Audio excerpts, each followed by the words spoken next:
최고차항 개수가 1이고 f1이 0이 3차함수 fx에 대하여 함수 gx가 이렇게 정의되어 있고 hx가 인테그랄 1부터 x까지 gt dt일 때 옳은 것만 있는 대로 고른 것은 fx 함수를 결정해서 다시 gx 함수가 결정이 되고 gx 함수를 이용해서 hx를 판단하는 문제들이거든요. 지금 보니까. 그러면 우선 첫 번째 기억부터 해볼게요. fx 함수 3차 함수인데 자, 식이 결정되어 있으니까 자, 이런 형태가 되겠죠. 0, 1, 2를 x절편으로 하는 3차 함수가 되는 형태입니다. 이때 gx는 fx가 음인 부분은 자, x축 대칭시키는 거죠. 마이너스 fx이기 때문에. 그래서 이렇게 되고 fx가 양수면 0 네, 이렇게 됩니다. 음인 녀석은 이렇게 위로 올라가고 양인 녀석은 0이 되면서 이렇게 파란 색깔이 gx가 되는 겁니다. 이때 h3을 구하랬단 말이야. h3이라는 녀석은 1부터 3까지 gt dt를 구하는 거고요. 여기서 파란 색깔이 gx 함수 아니야. 그러면 1부터 3까지니까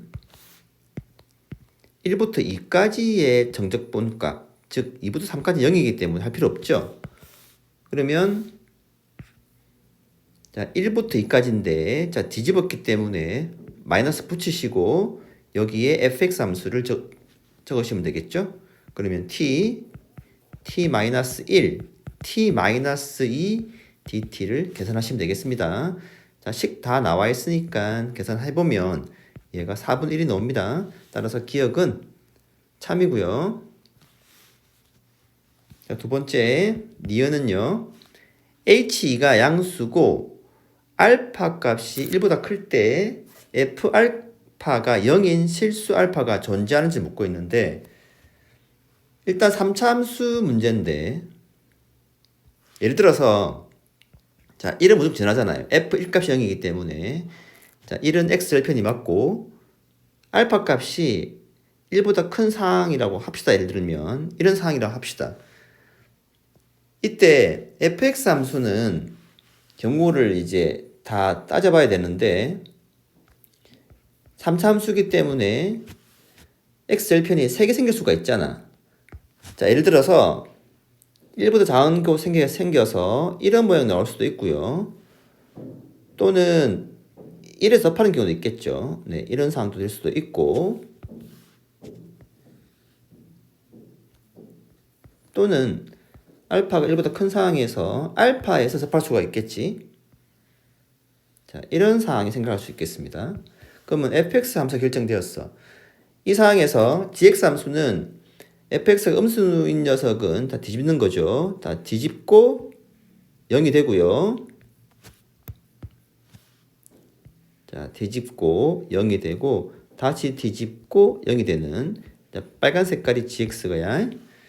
음인 녀석 이렇게 뒤집고 0이 되고요. 다시 뒤집고 쭉 0이 되겠네요. 맞죠? 이런 gx에서 지금 h2 값이 양수란 조건이 있단 말이야. 그거는 자 2가 어딘지 모르겠지만 1부터 2까지 여기 2를 집어넣어 버리면 1부터 2까지 gt 함수의 정적분이잖아요. 그래서 양수란 조건이 있기 때문에 대략 이런 상황이 맞는 그림이 되죠. 물론 이제 2의 위치가 네 어딜 잡더라도 2가 되든 여기 2가 되든 간에 1부터 2까지는 양수 부분 생깁니다. 따라서 니은 조건이 맞는 그림이 되는 겁니다. 그러면 1보다 큰 알파가 1보다 큰 이 x절편이 존재하는 거죠. 원래 파란 색깔이 바로 fx였기 때문에 자, 이 그림도 맞나요? 이건 맞는 상황이 맞죠. 왜냐하면 1부터 2까지 자, 알파가 1보다 큰 상황에서 2를 어디 잡든 간에 항상 양수인 정적분값 존재합니다. 이걸 만족한다는 뜻이겠죠? 그러면 이 상황은 지금 2가 잡아도 성립하지는 않지만 맞지? 이런 상황이 아닌 경우고 따라서 어쨌든 이 H 값이 양수인 거는 이 두 가지 케이스가 되는 거고, 그때 항상 알파가 1보다 큰 녀석인 바로 근이 존재하는 겁니다. 따라서 니은도 참이고요.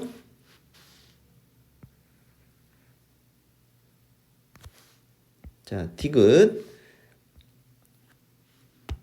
F알파, F베타가 0이기 때문에, 그리고 알파, 베타 곱이 음이잖아.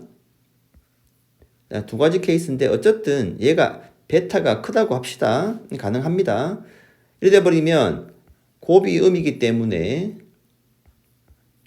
베타가 양수 취급을 하시고 알파를 음수 취급을 해서 자, 그림을 판단하면 되는데 fx 함수는 항상 1,0을 지나잖아. 맞지? 조건에서.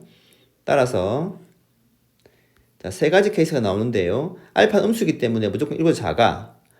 그런데 베타의 위치가 중요한 거겠죠. 베타가 예를 들어서 자, 1 위치를 이렇게 잡고 베타가 1보다 작은 장수 될 수도 있고요. 또는 자, 1이 곧 베타 될 수도 있겠죠. 또는 알파 1, 베타가 1보다 클 수도 있겠습니다. 그래서 이런 상황에서 fx 함수를 그리면 자, 이런 fx가 되고요. 이때 gx는 결정하셔야 되겠죠. 음수면 뒤집고 0이고 다시 뒤집고 0인 상황이고요.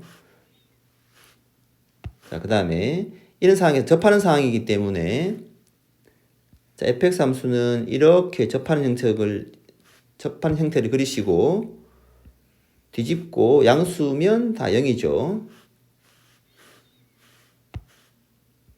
자, 이런 fx 함수가 되고 뒤집고 0이고 다시 뒤집고 0이 되겠습니다. 이 파란 색깔 gx가 완성이 된 거야. 자, gx를 가지고 이제 이 h 알파, h 베타의 곱이 항상 양인지를 묻고 있거든. 그러면 h 알파란 녀석은 인테그랄 1부터 알파까지 gt dt가 되는 거고요. h 베타는 1부터 베타까지 gt dt가 되는 상황이란 말이야. 자, 얘를 첫 번째, 얘를 두 번째, 이 아이를 세 번째라고 생각하시면 1번 케이스에서 자, 1부터 알파까지 정적분이란 말이야. 그런데 왼쪽으로 가버렸죠. 맞죠? 네, 알파 위치가 1보다 작기 때문에 정적분을 취해버리면 이 부분 양수지만 이 알파 베타가 뒤바뀌는 상황이 되기 때문에 음수값이 나옵니다. 자, 판단 잘 하셔야 되고 이 아이는 첫 번째 케이스에서 음수가 나와요.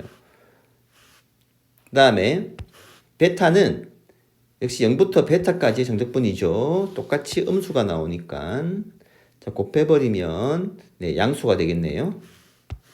두 번째 케이스를 해봅시다. 두 번째 케이스에서는 지금 베타가 1인 상황이고 1부터 알파까지 지금 이게 상수함수 x축이죠. 당연히 0입니다. 0이고 베타 1이 곧 베타이기 때문에 1 집어넣으면 0이죠. 당연히. 네, 곱해버리면 0이 되겠습니다. 세 번째 자, 이런 상황에서 1부터 알파 자 x축이죠. 0입니다. 곱하기 1부터 베타니까 자, 위쪽 부분이 정적분이 되는 거죠. 네, 양수가 되는데 곱하면 당연히 0이죠. 따라서 h 알파 곱하기 h 베타는 항상 0보다 크나 같습니다. 따라서 이것도 참이 되겠네요. 자, 정답은 5번 되겠습니다.